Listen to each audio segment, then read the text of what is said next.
Bonjour à toi qui passe par là, bienvenue sur ma chaîne. On se retrouve, comme tu l'as vu, pour un topo lecture. Le premier livre du jour, c'est L'affaire Saint-Fiacre de Simenon. Donc c'est une enquête de Maigret. C'est aux éditions Le Livre de Poche. C'est le 13e tome de Maigret et ce livre-là a été publié en 1970. Donc Simenon est belge, mais Maigret est français. Ici, le style de Simenon nous plonge tout de suite dans l'ambiance, parce que son style est extrêmement, j'ai envie de dire, terre à terre. Tous nos sens sont mis à l'épreuve. On entend la pluie, on sent le froid, on goûte même le gel. Donc vraiment, c'est extrêmement bien fait, j'ai trouvé, d'entrée de jeu. Donc même le craquement des feuilles, voilà, tout ça, c'est vraiment très très bien perçu. Et donc son écriture, en plus, est assez cohérent avec le personnage de Maigret, qui est très brut et très direct. Alors, pour moi, là, il y a eu vraiment énormément de plaisir dans cette écriture. Simenon nous plonge aussi très bien dans le charme de ces petits villages désuets, avec tous ces personnages et personnes qui se connaissent. Donc voilà, moi je trouve que ce rendu-là était très bien fait. Maigret doit se rendre à Saint-Fiacre, parce qu'il a reçu précédemment un message qui le prévenait qu'un meurtre serait commis et cela ne coupe pas.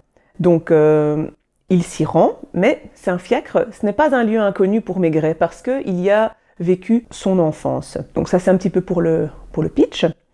L'enquête n'est pas vraiment menée par Maigret, et pour moi ça manquait un peu de consistance. Ce sont un peu les personnages qu'il côtoie, qui posent des questions et qui font avancer l'enquête. Et parfois, Simenon, je trouvais, nous égarer avec les personnages. Pour moi, ça, c'était pas toujours bien assis. Voilà, il n'y a pas énormément de personnages, et malgré ça, j'étais un peu perdue alors que j'étais concentrée dans la lecture. Donc, voilà, est-ce que c'était moi ou est-ce qu'il y a quelque chose qui ne l'a pas fait dans l'écriture à ce niveau-là? Voilà, ça, je ne sais pas y répondre. Alors, en plus, parfois, il y a des thèmes sur les régisseurs, les ventes de fermes, les hypothèques. Et ça alourdissait un peu le texte et m'a un peu moins plu. Voilà, de manière générale, voilà, ça reste une lecture un peu plaisante, mais qui ne m'a pas vraiment convaincue, parce que parfois je trouvais ça aussi un peu poussif, et je devais relire des petits passages. Voilà, alors qu'il n'y a rien de complexe dans la lecture. Voilà, pour moi, je suis contente de lire des Simenon pour parfaire ma culture dans ce genre-là et avec cet auteur. Mais c'est pas en tout cas à mon sens, c'est pas le meilleur, même si ce n'est que le deuxième que j'ai lu, mais je continuerai mon exploration. Le deuxième livre que je te présente, c'est Un couple de Eliette Abécassis aux éditions Grasset. Ici, c'est un livre qui a été écrit en 2023. On est sur un retour en arrière de la relation entre Alice et Jules, couple qui, évidemment, passe par de nombreuses épreuves, puisqu'ils sont ensemble depuis 55 ans, ça relève un peu du miracle de nos jours, mais donc voilà, ce couple est un exemple à ce niveau-là. On a donc toutes des mosaïques de vie qu'on peut relier entre elles au fur et à mesure, parce que ce sont chaque fois des petites tranches d'histoire qui représentent des moments charnières. C'est du coup, comme je le disais, assez intéressant parce que au niveau du scénario, on est dans la fin de l'histoire et puis on remonte petit à petit. Donc vraiment au niveau narratif, c'est très intéressant. Et au début, on est un petit peu perdu parce qu'on ne comprend pas ce qui se passe, on ne les connaît pas et on arrive comme ça sur leur fin de vie. Et puis on remonte progressivement. Donc ça permet de relier les différents fils petit à petit. Et ça nous fait un petit peu rechercher, se dire « Ah oui, c'est qui ce personnage? Où est-ce qu'on en est dans l'histoire ?» On recoupe un petit peu voilà, tout ce qu'on a appris puisque ce sont des petits récits de vie. Et donc ça, j'ai trouvé bien ficelé à ce niveau-là. Mais parfois, ça manque un petit peu de liant parce que on est sur 55 ans, le livre est pas très épais, donc évidemment on passe assez rapidement de tranche de vie en tranche de vie, mais parfois il y a 10 ans, et on arrive comme ça parfois sur une fin d'histoire, avec un choix du personnage, une décision du personnage, sans que ce soit fort expliqué. Alors c'est, je pense, tout à fait conscientisé et voulu par l'autrice, mais du coup, moi en tout cas je suis restée sur ma fin, parce que je me disais, ok, le personnage a choisi de faire ça ou de ne pas faire ça, c'est-à-dire de rester avec le personnage ou pas, de trahir ou pas, enfin voilà, il se passe quand même pas mal de choses, il n'y a pas forcément d'explication, ou en tout cas on ne creuse pas au niveau psychologique le pourquoi ça a été fait, qu'est-ce qui se passe après, le cheminement de la pensée pour passer d'un état A à un état B.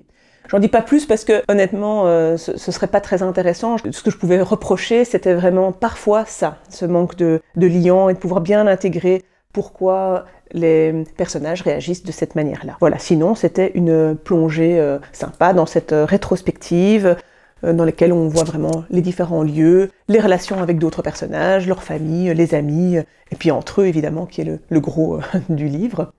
Le style pour moi était correct et agréable. On n'y a pas eu vraiment beaucoup d'attachement aux personnages, pour ma part. Ils sont pas particulièrement sympathiques, mais ils ne sont pas non plus antipathiques. Mais moi, j'ai pas eu trop d'accroche. Voilà, il y a toute une succession de désillusions, de non-bonheur, plein de réflexions du style, on s'en doute, mais faut-il rester en couple même si ça ne va pas? Faut-il s'accrocher? Est-ce qu'un couple peut résister à l'épreuve du temps? Qu'est-ce qui fait qu'on reste ensemble?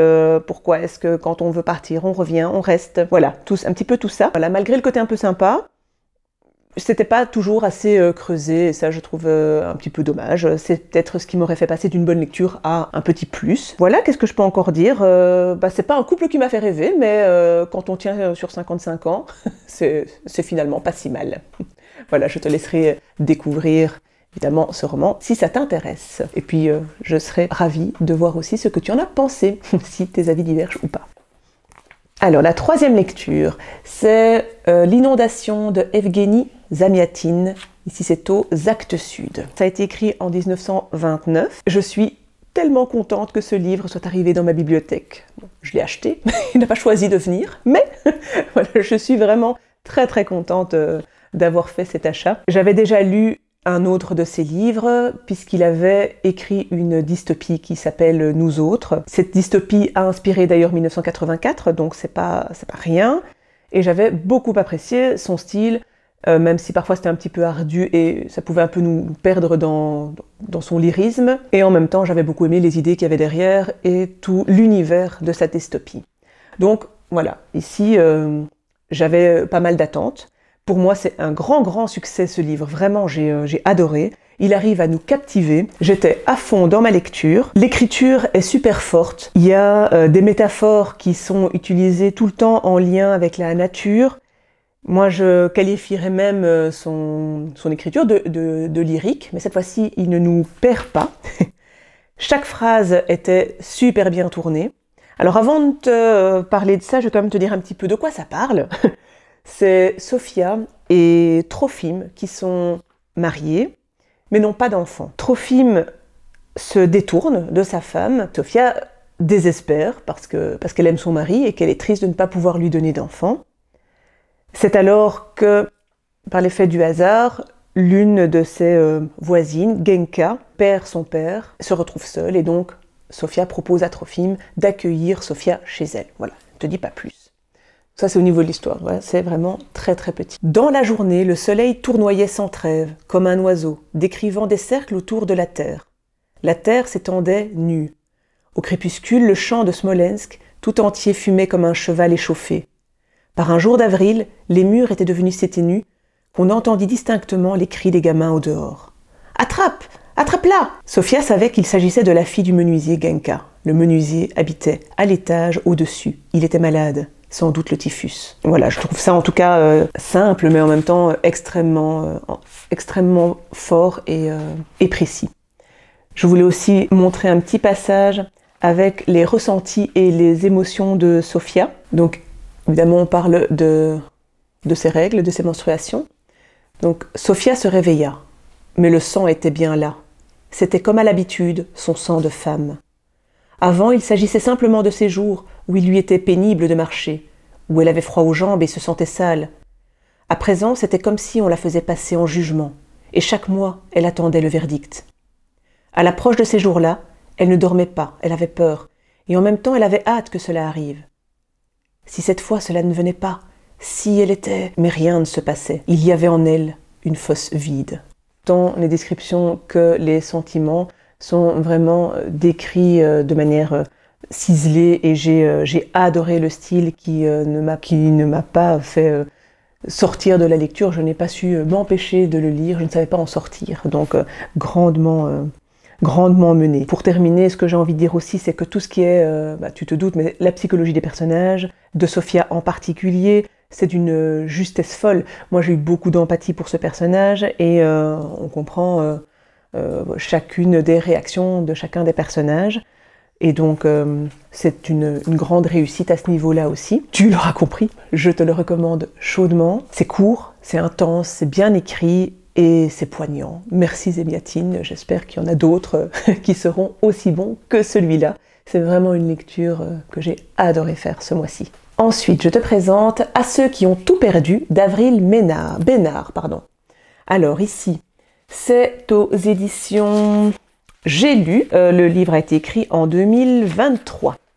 Là aussi, j'avais envie de te lire un petit passage. Ce livre a commencé très très fort. D'entrée de jeu, elle écrit « Je suis née en 1986 et c'est le bonheur qu'on nous avait promis. Ces décennies-là, c'était la fête de l'Occident.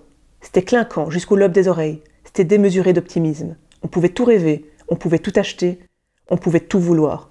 On croyait tout prévoir. » Et puis, quelques pages plus loin, on a aussi un petit passage qui donne le ton. Dans une guerre, il y en a qui sauvent leur peau, il y en a qui sauvent leur famille, et il y en a qui sauvent leur pays. Je ne sais pas de quelle catégorie je ferai partie. J'espère faire de mon mieux surtout. Bref, j'ai commencé à lire et j'ai été séduite d'entrée de jeu. Ce roman nous parle de ce qui est important, de ce que l'on veut garder, de ce qui est essentiel pour nous, et puis de comment est-ce qu'on réagirait face à un départ définitif de chez soi. On passe d'un court moment de vie à un autre pendant un même moment et dans un même lieu. Ça veut dire qu'on se retrouve dans un immeuble à un moment T. L'histoire se passe dans une époque intemporelle, on ne sait pas vraiment situer ou donner de date. Des soldats évacuent les différents habitants d'un immeuble et ils leur demandent de ne prendre qu'un sac par personne et de ne pas prendre leurs animaux. Et puis on navigue avec ces différents personnages, enfin pas tous mais certains, pour assister à leur dernier moment, avant le départ, et donc la constitution de leur bagage. Donc si ce début a très très bien démarré, pour moi ça s'est un peu essoufflé à la fin. Pour deux raisons, mais l'écriture d'abord est assez simple, au début très impactante, avec des phrases assez courtes et bien tournées, et puis je trouvais que finalement les formules étaient moins impactantes à la fin, donc le style restait très agréable. Franchement, j'ai trouvé que le livre était très plaisant. Je n'ai plus noté aucune phrase sur le milieu et la fin du roman, donc c'est dommage. Et puis les 3 premiers chapitres étaient à mon sens également très réussis parce que les différents portraits qui étaient dépeints étaient très forts émotionnellement et très touchants. Et puis ensuite, il y a quelques chapitres que j'ai trouvé un petit peu sans intérêt. Parfois, on revenait sur un même personnage, et là, je me disais, mais pourquoi ce personnage est mis en avant au lieu d'autres? J'aurais préféré avoir peut-être tous les chapitres avec tous les habitants différents et des réactions différentes, pour avoir un panel des réactions possibles, au lieu d'avoir comme ça 4-5 personnages et 1 ou 2 mis en avant, parce que les liens n'étaient pas, ça n'apportait pas forcément quelque chose au récit ou au personnage d'ailleurs. Donc voilà, j'ai pas vraiment compris le pourquoi. Et donc ça c'est dommage parce que c'était en demi-teinte avec ces inégalités. La lecture a quand même été agréable, hein, mais sur la fin un peu décevante. Je te le recommande néanmoins parce qu'il incite à tout un questionnement, un auto-questionnement sur l'essentiel pour chacun d'entre nous, et ça renvoie à comment est-ce qu'on se serait comporté si on avait été dans la même situation que les protagonistes. Je te présente ensuite Littoral. Donc Littoral fait partie de la tétralogie Le sang des promesses. Ici on est sur le 1er tome. J'ai déjà lu le 2e tome, donc on peut les lire de manière indépendante. J'avais envie de lire la tétralogie. Donc c'est écrit par Wajdi Mouawad, et ici ça a été, alors c'est sorti en 1999, mais la première représentation date de 1997 à Montréal, puisque ici c'est une pièce de théâtre. On est avec Wilfried, qui est le personnage principal, qui apprend par téléphone que son père est décédé. Il se rend à la morgue, et devant le cadavre de son père, il décide de prendre son cadavre et de repartir avec lui dans le pays natal de son papa. On parle donc de retour aux sources, on parle d'identité, parce qu'il n'a pas été élevé par son père et ne connaît rien de son pays natal. Donc ce sont des questions qui sont très importantes. Le texte n'est pas si facile à appréhender. Il y a des éléments un petit peu fantastiques, donc ça peut peut-être être un peu perturbant. C'est aussi des éléments métaphoriques. Par exemple, Au niveau des éléments un peu fantastiques, son père est mort, mais c'est un personnage à part entière et donc Wilfrid communique avec lui et ils ont des échanges, il interagit. Il y a des petits dialogues très rythmés et puis alors, donc ça ce sont juste des phrases ou juste des mots un peu essentiels avec un style qui est assez particulier parce que c'est court, mais parfois les enchaînements ne sont pas toujours logiques, ce qui crée un style qui est original et qui est assez efficace. Il y a parfois des tirades aussi d'un personnage où là, on a là aussi des phrases qui sont un petit peu agencées bizarrement pour t'illustrer un peu le propos parce que c'est difficile d'en parler correctement là aussi. Il fallait reconnaître le corps. Le corps était à la morgue et la morgue était fermée à cause d'un problème technique. Elle n'ouvrait qu'à 7 heures. Il fallait attendre, mais comment attendre quand le monde tombe? Je ne suis pas restée à la maison parce que Drinkalo venait, votre père est mort. Alors je ne voulais plus être quelque part. Je suis sortie pour trouver un ailleurs. Mais ce n'est pas évident quand vous avez le cœur dans les talons, qui est une expression stupide. J'ai cherché partout un ailleurs, mais je n'ai rien trouvé. Partout, c'était toujours ici, et c'était crevant. On voit un peu la ponctuation qui met vraiment un style un peu saccadé, et on doit continuer les phrases sans pouvoir s'arrêter. Et il n'y a pas sujet, verbe, complément. Donc c'est vraiment un style que j'ai beaucoup apprécié. Parce que ça donnait un rythme et une sonorité particulière aux différentes phrases. C'est très brut aussi, il faut s'accrocher. Il y a certains passages qui sont très crus. Et puis on sent, je trouve, derrière le texte, tout le travail de recherche et le travail de profondeur qu'a voulu mettre l'écrivain. Ce qui est pas mal, c'est que dans la préface et dans la postface, il y a une explication de comment est-ce qu'il en est arrivé à écrire ce livre et également les différentes inspirations pour ces personnages. Il fait l'analogie de 3 personnages assez connus dans la littérature et dans la postface, c'est expliqué. En lisant cette postface, ça permet d'avoir des sous-titres et donc je serais très intéressée de relire le livre en ayant encore relu la postface pour mieux comprendre ce qu'il a voulu faire. Alors j'ai bien apprécié ma lecture, vraiment, même si j'ai moins été prise émotionnellement que dans Incendie, le tome 2. Et j'ai eu un petit peu moins d'intérêt aussi à la lecture, parce que j'ai trouvé ça plutôt... voilà, on reste sur des questions un petit peu clés, mais là, encore une fois, je pense que c'était travaillé un petit peu différemment dans Incendie, et j'avais l'impression qu'on restait dans un même sujet, mais qu'on l'explorait plus à fond, et qu'au niveau de la narration, il y avait plus d'aboutissement, et qu'on allait un petit peu plus loin dans le sujet, alors qu'ici, c'était, je trouve, parfois un petit peu moins creusé. Mais comme je le disais, j'ai envie de le relire et voir aussi comment est-ce que les différents tomes de la tétralogie sont reliés ensemble, quels sont les différents thèmes qui font écho, en plus de tout ce qui est identitaire et relations père ou mère. Donc voilà, c'est une lecture que je te conseille, qui n'est pas si évidente, et donc ça fait du bien aussi, parce qu'on doit un peu se creuser les méninges. Ensuite, j'ai lu un policier, on est donc ici avec Franck Tillier, et donc le tome c'est Deuil de miel, c'est le 2e tome de la série Charcot, et Franck Tillier a écrit ça en 2006, ici on est aux éditions Pocket. Alors, je n'ai pas grand chose à en dire, pour moi c'était une très bonne lecture, c'était une bonne lecture franchement. C'est un policier que j'ai trouvé bien écrit. Tillier passe du temps à décrire les affres psychologiques de Charcot, et il en a, hein, parce qu'il a vécu un gros drame personnel. Les phrases sont bien tournées aussi, et son style est bien agréable à lire. Donc j'ai été assez étonnée, parce qu'on retrouve moins ceci, le style a changé ou change dans les autres tomes, même si je n'ai pas lu les autres Charcot, donc je ne sais pas si c'est dépendant de la série Charcot, cette écriture, ou si c'est son style de départ, et puis il a évolué vers quelque chose d'un peu plus simple et page-turner, ou un peu plus de dialogue. En tout cas ici, j'ai trouvé que les descriptions et la psychologie des personnages étaient vraiment bien explicitées et allaient bien au fond des choses. Dans cette enquête, on a Charcot qui retrouve le cadavre d'une femme qui est rasée, qui est nue dans un confessionnal, et il y a 7 sphinx qui sont posés sur son crâne.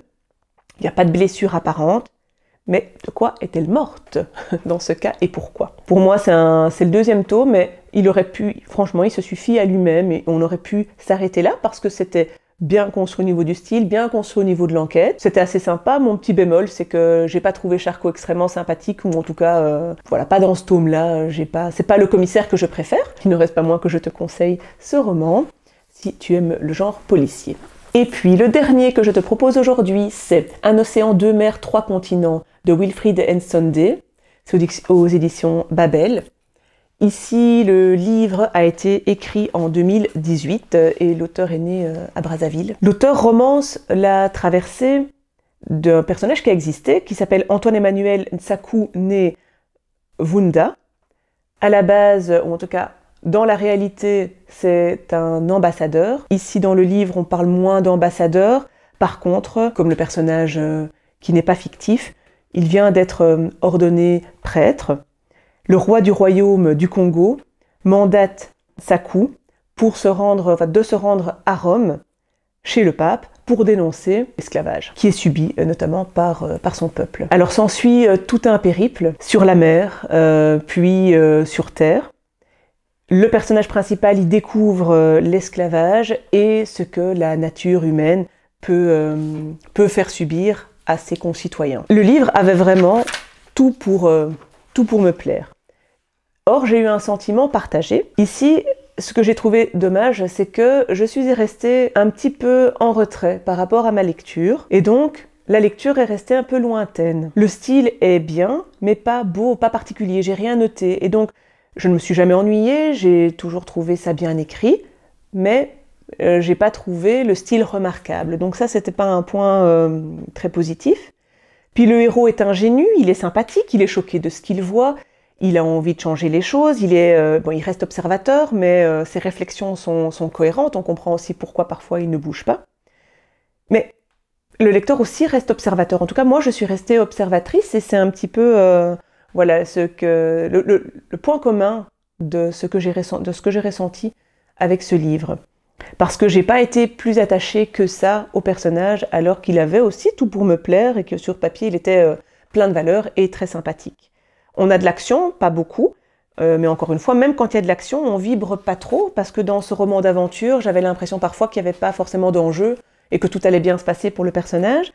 Donc, à chaque fois, vraiment, c'est le sentiment que me laisse cette lecture. Je suis restée à distance du style, des personnages et de l'histoire. Alors que pour le fond et le thème, on est avec les mauvais traitements et on est avec l'esclavage, on est avec cette révolte-là.